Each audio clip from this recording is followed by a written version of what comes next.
السلام عليكم ورحمة الله وبركاته. الحمد لله نحمده ونستعينه ونستغفره ونؤمن به ونتوكل عليه ونعوذ بالله من شرور أنفسنا ومن سيئات أعمالنا. من يهده الله فلا مضل له ومن يضلله فلا هادي له، ونشهد أن لا إله إلا الله، ونشهد أن سيدنا ومولانا محمدا عبده ورسوله، أرسله إلى كافة الناس بشيرا ونذيرا وداعيا إلى الله بإذنه وسراجا منيرا. وصلى الله تعالى على خير خلقه محمد وآله وأصحابه وبارك وسلم تسليما كثيرا كثيرا. أما بعد، فقد قال الله سبحانه وتعالى بعد أعوذ بالله من الشيطان الرجيم. بسم الله الرحمن الرحيم. لقد كان لكم في رسول الله أسوة حسنة لمن كان يرجو الله واليوم الآخر وذكر الله كثيرا. وقال النبي صلى الله عليه وسلم: كل أمتي يدخلون الجنة إلا من أبى. قيل: ومن يأبى يا رسول الله؟ قال: من أطاعني دخل الجنة ومن عصاني فقد أبى. أو كما قال عليه الصلاة والسلام: سبحانك لا علم لنا إلا ما علمتنا إنك أنت العليم الحكيم. رب اشرح لي صدري ويسر لي أمري واحلل عقدة من لساني يفقه قولي. محبতের সাথে সকলেই দুরূদ শরীফ পাঠ করি। আল্লাহুম্মা সাল্লি আলা মুহাম্মাদিন وعلى آل محمد كما صليت على إبراهيم وعلى آل إبراهيم إنك حميد مجيد. اللهم بارك على محمد وعلى آل محمد كما باركت على إبراهيم وعلى آل إبراهيم إنك حميد مجيد।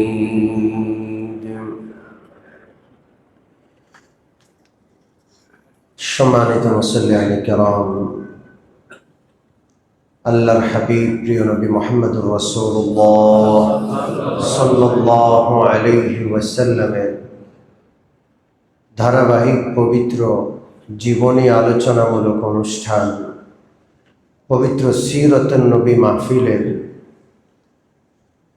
এই পর্যায়ে আমাদের আলোচনা চলছে যে প্রিয় নবী সাল্লাল্লাহু আলাইহি ওয়াসাল্লাম মহান আল্লাহর পক্ষ থেকে নির্দেশ প্রাপ্ত হয়ে সর্বপ্রথম গোপনে দাওয়াতি কাজ পরিচালনা করছিলেন এবং এই গোপনী দাওয়াতি কাজ গোপনে তিনি করেছেন 3 বৎসর ব্যাপী। কয় বৎসর? দীর্ঘ 3 বৎসর। প্রকাশ্যে ঘোষণা করে এই 3 বৎসর তিনি দাওয়াতি কাজ করেন। তার একান্ত খাস আপন মানুষগুলোকে দাওয়াত দিয়েছেন। তার দাওয়াত পেয়ে যারা মুসলমান হয়েছেন তারাও গোপনে দাওয়াত দিয়েছেন। তাদের দাওয়াতেও অনেক মানুষ মুসলমান হয়ে আল্লাহ রসুলের শিষ্যত্ব গ্রহণ করেছেন, সাহাবী হয়েছেন।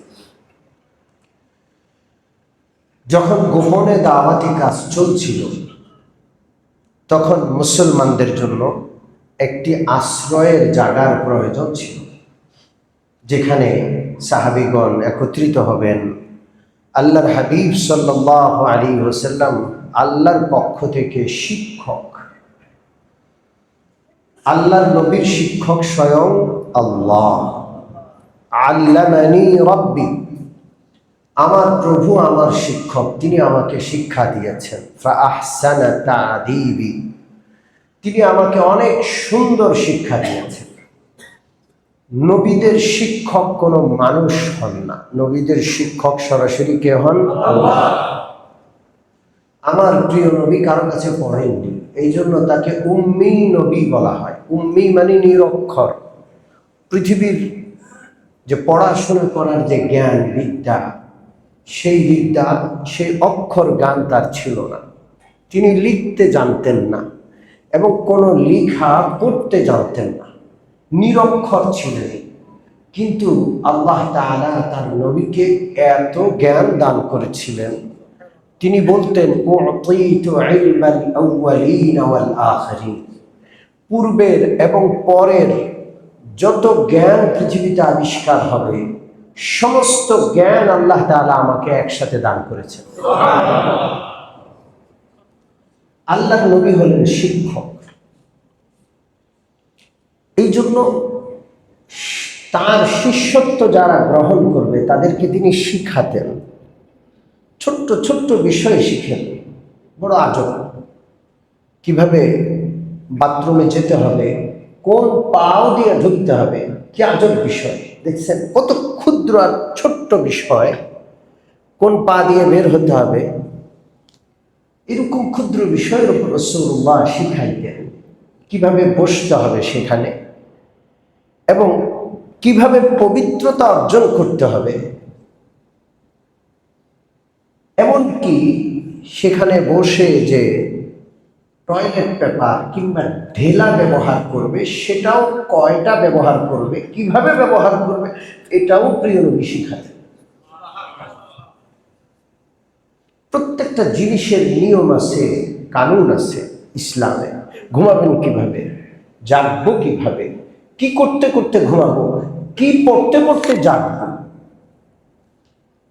ঘুমানোর আগে কি করতে হবে, ঘুম থেকে জাগ্রত হয়ে কি করতে হবে, আরে ঘুমাবো কোন কাঠ হয়ে, এটাও ইসলামে আছে। তো এই শিক্ষক,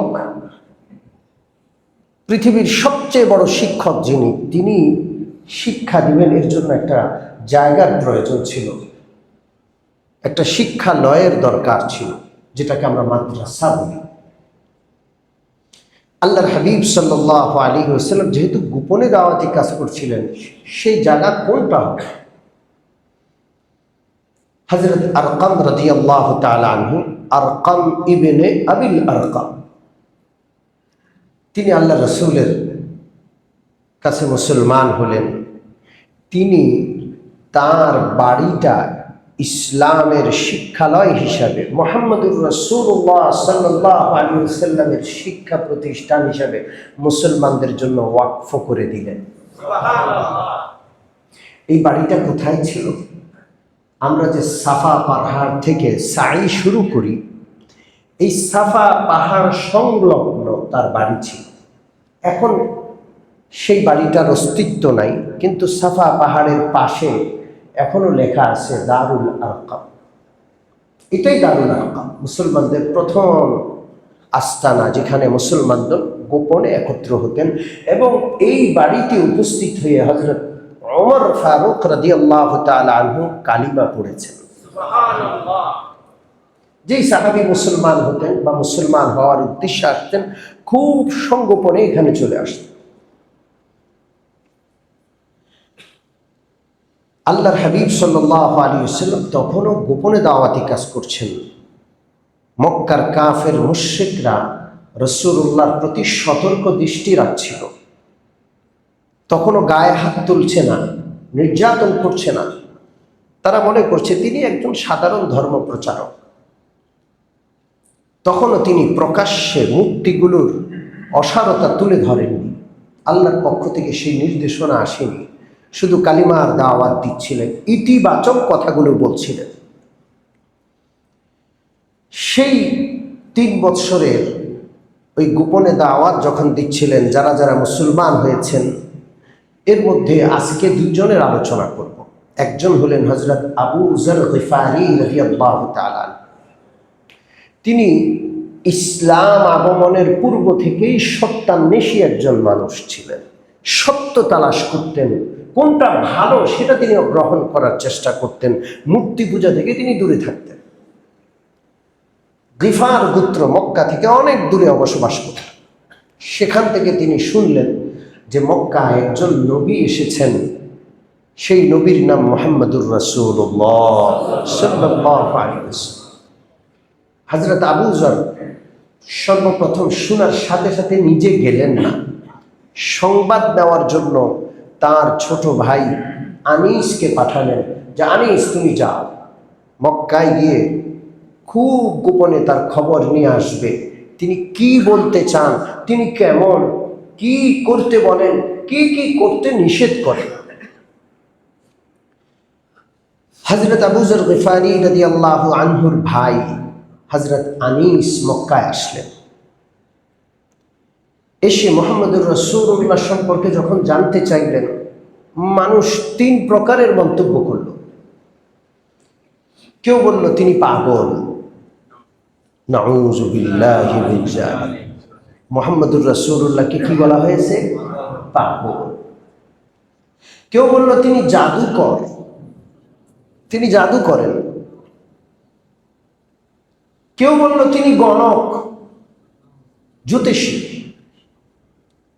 কতভাবে মুহাম্মদুর রাসূলুল্লাহকে কষ্ট দেওয়া হয়েছে। আজকে যারা রাসূলুল্লাহর দ্বীন পালন করে, কিছু মানুষ আছে তাদেরকে পাগল মনে করে। পাগল ছাগল, খালি মসজিদে দৌড়ায়, আছে না নাই? পাগল মনে করে। রাসূলুল্লাহর শিক্ষায় যারা শিক্ষিত হয়, পড়াশোনা করে, কোরআন পড়ে, হাদিস পড়ে, এই দ্বীন পালন করে,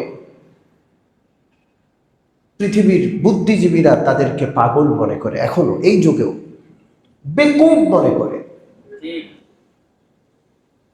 তো এটা নতুন কোনো বিষয় নয়। এরকম কেউ মনে করলে আমরা মন ছোট করব না। এটা রাসূলুল্লাহ সাল্লাল্লাহু আলাইহি ওয়াসাল্লামকে বলা হয়েছে, শুধু আল্লাহর নবীকে না, ইতিপূর্বের নবীগণকে বলা হয়েছে। হযরত নূহ আলাইহিস সালাতু ওয়াস সালামকে বলা হয়েছে, ইন্না লানারাকা ফি দালালাতিন ওয়া ইন্না লানাযুন্নুকা মিনাল কাযিবিন। ও নূহ, আমাদের সব মুক্তি ছেড়ে এক আল্লাহর ইবাদত করব, আমরা মনে করি তুই পথ হারা হয়ে গেছো। নবীকে পথ হারা মনে করে, ওরা পথের উপর প্রতিষ্ঠিত, আর নবী পথ হারা। দেখেছেন অবস্থা হযরত নূহ আলাইহিস সালাম সম্পর্কে কোরআনের আয়াত। হযরত হুদ কওমে আদের নবী ছিলেন। হুদ একটা সূরার নাম। হযরত হুদকে বলা হলো ইন্না লানারাকা ফি সাফাহাতিন ওয়া ইন্না লানাযুন্নুকা মিনাল কাযিবিন। আমরা তোমাকে বেকুব মনে করি, নির্বোধ, বোকা, কিচ্ছু বুঝো না। চালাক যে অনেক টাকার মালিক, যে কোনোভাবে ডান বাম করে অনেক টাকা উপার্জন করেছে। চালাককে যে অনেকগুলো বাড়ি করে ফেলেছে। চালাককে যে নেতৃত্বটা, ক্ষমতাটা বাগিয়ে নিতে পারেছে, ও হলো অনেক চালাক। কি বলেন? নবীরা হলো বেকুব, আল্লাহ মাফ করে। এই কথাগুলো কোরআনে কিন্তু আছে। কাফেররা এমনটা মনে করতো, এই যুগেও মনে করে। তো আল্লাহর হাবিব সম্পর্কে আবু যর গিফারির ভাই আনিস এই 3 প্রকারের মন্তব্য শুনে সর্বপ্রথম মনটাই ভেঙে গেল। পরে চিন্তা করলো, না, একটা বার তার কাছে যাওয়া দরকার, তার নিকটে যাওয়া দরকার। হযরত আনিস প্রিয় নবী সাল্লাল্লাহু আলাইহি ওয়াসাল্লামের সাথে সাক্ষাৎ করলেন। জিজ্ঞেস করলেন, আপনি কিসের দাওয়াত দেন? আল্লাহর হাবিব সাল্লাল্লাহু আলাইহি ওয়াসাল্লাম আল্লাহর একত্ব বার্তা তুলে ধরলেন।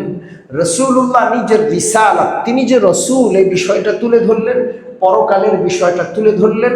সৎ কাজের বিষয়গুলো বললেন, অসৎ কাজ থেকে দূরে থাকতে হবে এই বিষয়গুলো বললেন। হযরত আনিস এই সংবাদ নিয়ে নিজের গোত্র গিফার গোত্রে ফেরত গেলেন। আবু যর রাদিয়াল্লাহু তাআলা আনহুকে বিষয়টা খুলে বললেন। হযরত আবু যর বললেন, তুমি যতটুকু সংবাদ এনেছো আমি তো শুনে কিছুটা আন্দাজ করেছি তিনি কেমন হবেন, তবে আমার মনটা শান্তি পায় নাই। আমি নিজে যাইতে হবে, আমি নিজে গিয়ে তাকে দেখতে হবে। আনিস বলে দিলেন যে ওখানে খুব সতর্কতার সাথে যেতে হবে, তার অনেক শত্রু। হযরত আবু যর গিফারি রাদিয়াল্লাহু তাআলা আনহু গিফার গোত্র থেকে মক্কায় আসলেন। এসে কাউকে যে জিজ্ঞেস করবেন মুহাম্মাদুর রাসূলুল্লাহ কোথায় আছেন, এই সাহস তার নাই। তিনি নিজেই তালাশ করছেন যে কাউকে জিজ্ঞেস করলে আবার কোন মুসিবতে পড়ি, নিজে নিজে তালাশ করে মুহাম্মাদুর রাসূলুল্লাহকে পাওয়া যায় কিনা। মুসাফির আবু যর গিফারি রাদিয়াল্লাহু তাআলা আনহু সকাল থেকে সন্ধ্যা পর্যন্ত মুহাম্মাদুর রাসূলুল্লাহ সাল্লাল্লাহু আলাইহি ওয়াসাল্লামকে তালাশ করলেন। আল্লাহর হাবিবকে তিনি খুঁজে ফেলেন না। সন্ধ্যা হয়ে যায়, রাত ঘনিয়ে আসে। হযরত আবু যর গিফারি রাদিয়াল্লাহু আনহু নিজের ব্যাগে যে খাবার ছিল সেটা খেয়ে কোথায় থাকবেন, থাকার জায়গা নাই। কাবা ঘরের পাশে তিনি শুয়ে পড়লেন। হযরত আলী সেখান দিয়ে যাচ্ছেন, দেখলেন একজন মুসাফির একা একা কাবা ঘরের পাশে বারান্দায় শুয়ে আছে। হযরত আলী তাকে বললেন, চলেন, আপনি আমার ঘরে মেহমান হবেন। হযরত আলীর ঘরে মেহমান হলেন হযরত আবু যর গিফারি। রাত্রে সেখানে অবস্থান করলেন, কিন্তু আলীকেও তিনি জিজ্ঞেস করবেন মুহাম্মাদুর রাসূলুল্লাহ কে, কোথায় আছেন, এই সাহস তিনি পাননি। সারা রাত আলীর ঘরে তিনি মেহমান হিসাবে থাকলেন। ভোরবেলায় বেরিয়ে গেলেন। আবার সারাদিন কাউকে জিজ্ঞেস করার সাহস নাই। দ্বিতীয় দিনও তিনি মুহাম্মাদুর রাসূলুল্লাহকে তালাশ করছেন। রাত হয়ে যায়, তিনি আবার কাবা ঘরের পাশে শুয়ে পড়লেন। হযরত আলী দ্বিতীয় দিনও তাকে দেখে চিন্তা করলেন, আরে এই লোকটা মনে হয় তার গন্তব্য খুঁজে পায়নি। তাকে আবার নিজের ঘরে নিয়ে গেলেন। হযরত আলীও তাকে জিজ্ঞেস করছেন না, কেন এসছেন আপনি? তৃতীয় দিনও হযরত আবু যর গিফারি সারাদিন আল্লাহ রসুলকে তালাশ করে খুঁজে না পেয়ে আবার রাত্রে কাবা ঘরের পাশে শুয়ে পড়েন। হযরত আলী রাদিয়াল্লাহু তাআলা তৃতীয় রাত্রেও তাকে মেহমান বানালেন।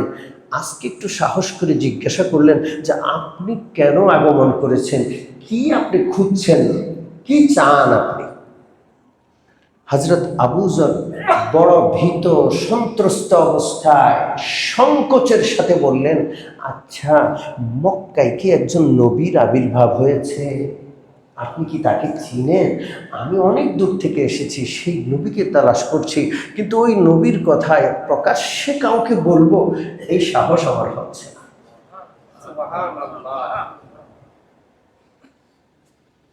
এত ভয়ঙ্কর পরিস্থিতি ছিল।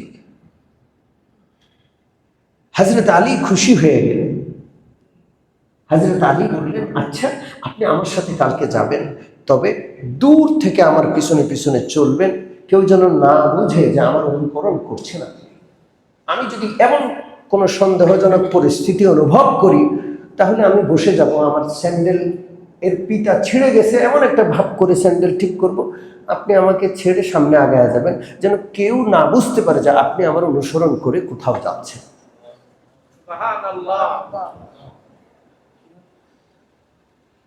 এইভাবে খুবই সতর্কতার সাথে হযরত আলী রাদিয়াল্লাহু আনহু আবু যর গিফারিকে নিয়ে মুহাম্মদুর রাসূলুল্লাহ সাল্লাল্লাহু আলাইহি ওয়াসাল্লামের নিকট দারুল আরকাম মাদ্রাসায় গেলেন।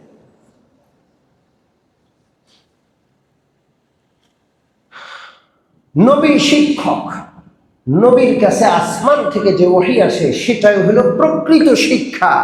শিক্ষক এবং প্রকৃত শিক্ষা যেখানে আছে, শিক্ষালয় মাদ্রাসা সেখানে থাকবেই। এই জন্য আলেম যেখানে আছেন, মাদ্রাসা সেখানে থাকবেই। তবে এটা মনে রাখতে হবে, শিক্ষক যিনি হওয়ার যোগ্য না, তাকে যদি কেউ শিক্ষক মানে, তো শুদ্ধ শিখবে না ভুল শিখবে? ভুল শিখবে। এই জন্য যাকে তাকে শিক্ষক মানা যাবে না। মনে বুঝতে হবে এই বিষয়টা। আমরা বুঝাতে পারছি না অনেককে যে সবাই শিক্ষক হওয়ার যোগ্য না। সবাই আপনি ডাক্তার দ্বারা চিকিৎসা করাবেন না, একজন ভালো ডাক্তার আর চিকিৎসক আপনি তালাশ করেন, 200 টাকা বিজের বেশি লাগুক, তাও আপনার ডাক্তার যেন, চিকিৎসক যেন ভালো হয়। কিন্তু আপনি কোরআন শিক্ষার ক্ষেত্রে এসে এতটা নিচে নেমে গেলেন, এমন লোককে শিক্ষক বানালেন যে লোকটা কোরআন সহি শুদ্ধভাবে পড়তে পারে না, সে তো কোরআনের ছাত্র হওয়ার সিরিয়ালে যোগ্যতা নাই, তাকে আপনি কোরআনের শিক্ষক বানিয়ে ফেললেন। সে তো নিজেও পথ হারা, আরেকজনকে আপনাকে নিয়ে পথ হারা। কথা ঠিক কি ঠিক না? কোরআন পড়া এক জিনিস, কোরআনের অর্থ বোঝা আরো অনেক উপরের জিনিস, মনে রাখতে হবে। তো কোরআনের অর্থ বোঝার জন্য যে শিক্ষক হবেন তিনি তো অনেক যোগ্য হতেন। আল্লাহ যেন আমাদের বুঝার তৌফিক দান করেন। হযরত আবু যর গিফারি রাদিয়াল্লাহু তাআলা আনহু দারুল আরকাম নামক মাদ্রাসায় প্রবেশ করলেন। হাবিব সাল্লাল্লাহু আলাইহি সাল্লাম বসা, আবু বকর বসা, উসমান বসা। তিনি তাকিয়ে রইলেন আর চোখের পানি ঝরঝর করে পড়ছে। তিনি কি বলবেন ভাষা হারিয়ে ফেলেছেন। তিনি তো তালাশ করছেন শুরু থেকেই এই নবীকে, আজকে পেয়ে গেছেন। 3 দিন মক্কায় ঘুরে অনেক সাধনার পর পেয়েছেন, এই জন্য ভাষা হারিয়ে ফেলেছেন। নবীজির দিকে তাকিয়ে আছেন আর চোখের পানি ঝরঝর করে পড়ছে। কাছে এসে জিজ্ঞেস করলেন, ইয়া রাসূলুল্লাহ, আপনি কিসের দাওয়াত দেন? আল্লাহর হাবিব ইসলামের দাওয়াত দিলেন। আবু যর আল্লাহ রাসূলের হাতে হাত রেখে মুসলমান হয়ে গেলেন। সুবহানাল্লাহ। হযরত উসমান ইবনে মাযউন রাদিয়াল্লাহু আনহু আল্লাহ রাসূলের দুধ ভাই, খুব সম্পর্ক, মহাব্বতের সম্পর্ক। তিনি দূর থেকে আল্লাহ রসুলকে অনুসরণ করেন, শুনতে চান কি বলে। একদিন আল্লাহ রসুল সাল্লাল্লাহু আলাইহি সাল্লাম কাবা ঘরের পাশে বসে আছেন। উসমান চলে যাচ্ছে, ডাকলেন, উসমান এদিকে আসুন, আমার সাথে আপনার এত মহাব্বত, আমি আল্লাহর পক্ষ থেকে একটা উত্তম বিষয় পেয়েছি, আপনাকে দাওয়াত দিতে চাই। কি বিষয় পেলেন? আল্লাহ তাআলা আমাকে নবী বানিয়েছেন। দাওয়াত দিলেন উসমানকে।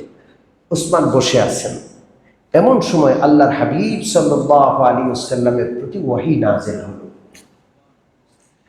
হযরত ওসমান ইবনে মাযউন খুব ভালোভাবে তাকিয়ে আছেন মুহাম্মদুর রাসূলুল্লাহর চেহারার দিকে। তিনি দেখলেন আল্লাহর হাবিব সাল্লাল্লাহু আলাইহি ওয়াসাল্লাম কার সাথে যেন কথা বলছেন, কি জানি বুঝে নিচ্ছেন, এবং কিছুক্ষণ পর তিনি চলে যাচ্ছেন। বিদায় জানানোর সময় মানুষ যেমন তাকিয়ে থাকে বিদায় দেয়, আল্লাহর হাবিব আকাশের দিকে তাকিয়ে যেন কাকে বিদায় দিচ্ছেন। ওসমান জিজ্ঞেস করলেন, আপনি কি করলেন? আল্লাহ রসুল বললেন, আপনি ভালো করে দেখেছেন আমি কি করেছি? বলে যে হ্যাঁ। কি বুঝলেন আপনি? মনে হলো কেউ যেন আসলো, আপনি কার থেকে কি জানি বুঝে নিচ্ছেন, কথা বলছেন। এরপরে আবার তাকে যেন বিদায় জানালেন। আল্লাহ রসুল বলেন, হ্যাঁ আপনি ঠিকই ধরেছেন, আমার কাছে আল্লাহ রাব্বুল আলামিনের দূত হযরত জিবরিল ফেরেশতা আলাইহিস সালাতু ওয়াস সালাম এসেছেন, এবং তিনি আমার কাছে আল্লাহর বাণী সমূহের মধ্য থেকে একটা আয়াত তিনি আমাকে দিয়ে গেছেন। হযরত ওসমান জিজ্ঞেস করলেন, আয়াতটা কি? আল্লাহর হাবিব সাল্লাল্লাহু আলাইহি সাল্লাম আয়াতটা পড়লেন। আয়াত শুনে সাথে সাথে কান্না শুরু করলেন। তখনই আল্লাহ রসুলের হাতে হাত দিয়ে মুসলমান হয়ে গেল। আয়াতটা সূরাতুন নাহলে রয়েছে, 14 নম্বর পারা 16 নম্বর পৃষ্ঠা আয়াতটা রয়েছে। ইন্নাল্লাহা ইয়া'মুরু বিল আদলি ওয়াল ইহসান ওয়া ইতাই যিল কুরবা ওয়া ইয়ানহা আনিল ফাহশাই ওয়াল মুনকারি ওয়াল বাগই ইয়া'iযুকুম লাআল্লাকুম তাযাক্কারুন। পবিত্র কোরআনে পাকের গুরুত্বপূর্ণ আয়াতগুলোর মধ্য থেকে এই আয়াতটা খুবই গুরুত্বপূর্ণ একটি আয়াত। হযরত ইমাম শাফি রাহমাতুল্লাহ আলাইহি বলতেন, যদি কোরআনের এই একটা আয়াত নাযিল হতো আর কোনো আয়াত নাযিল হতো না, আর এই একটা আয়াতকে মানুষ বুঝে আমল করত, গোটা কোরআনের উপর আমল হয়ে যেত। সুবহানাল্লাহ! এত সুন্দর আয়াত। এই জন্য এই আয়াতটা প্রত্যেক খুতবাতে পড়া হয়। জুমার খুতবার দ্বিতীয় খুতবার সর্বশেষে এই আয়াতটা পড়া হয়। ইন্নাল্লাহা ইয়া'মুরু বিল আদলি ওয়াল ইহসান, নিশ্চয়ই আল্লাহ রাব্বুল আলামিন সকলকে নির্দেশ দিচ্ছেন বিল আদলি, এক নম্বর ইনসাফ করার জন্য। কিসের জন্য? ইনসাফ করার জন্য। ওয়াল ইহসান, দয়া করার জন্য। ওয়া ইতাই যিল কুরবা, এবং নিকট আত্মীয় স্বজনকে দেয়ার জন্য। ওয়া ইয়ানহা আনিল ফাহশা, যত অশ্লীল কাজ আছে সমস্ত অশ্লীলতা থেকে দূরে থাকার জন্য আল্লাহ তাআলা তোমাদেরকে নির্দেশ দিচ্ছেন। ওয়াল মুনকার, যত বিশ্রী জিনিস আছে, যত অপছন্দনীয় জিনিস আছে সবগুলো থেকে দূরে থাকার জন্য নির্দেশ দিচ্ছেন। ওয়াল বাগ, অবাধ্যতা থেকে আল্লাহ তাআলা তোমাদেরকে বেঁচে থাকার জন্য নির্দেশ দিচ্ছেন। ইয়া'iযুকুম লাআল্লাকুম তাযাক্কারুন, স্বয়ং আল্লাহ তোমাদেরকে ওয়াজ করছেন, নসিহত করছেন, তোমরা যেন নসিহত গ্রহণ করো। এই আয়াতের প্রথম অংশ হলো ইয়া'মুরু বিল আদল। এখন একটা স্লোগান খুব শোনা যাচ্ছে, we want justice. We want, জোরে বলেন। বাংলা অর্থ কি? আমরা ন্যায় বিচার চাই। ঠিক কি ঠিক না? কি চাই? আচ্ছা, ন্যায় বিচার চায় না এমন কে আছে? আমরা সবাই চাই। চাই না এমন কেউ নাই তো? জোরে বলেন। যাদের কাছে চাওয়া হচ্ছে তারাও কিন্তু ন্যায় বিচার চায়। ঠিক কি ঠিক না? কিন্তু আমরা প্রত্যেকে আপন জায়গায় ন্যায় বিচারের উপর প্রতিষ্ঠিত আছি কিনা? জোরে বলেন। আমি আমার উপর বিচার করি। কেউ যদি অন্যায় করে সে নিজের উপর সর্বপ্রথম বিচার করে। জালেম আরেকজনের উপর জুলুম করার আগে নিজের উপর জুলুম করছে, কারণ জালেম যার উপর জুলুম করছে, অন্যায় আচরণ করছে, সে অন্যায় আচরণের ফল তাকে নিজেকে কি করতে হবে? জোরে বলেন। আমরা যে ন্যায়পরায়ণতা চাই, আল্লাহর শপথ করে বলছি, শুধু কোরআনই ব্যবস্থাপনা ছাড়া পৃথিবীর কোনো ব্যবস্থাপনায় ন্যায়পরায়ণতা নাই। আমরা সাম্য চাই, ঠিক কি ঠিক?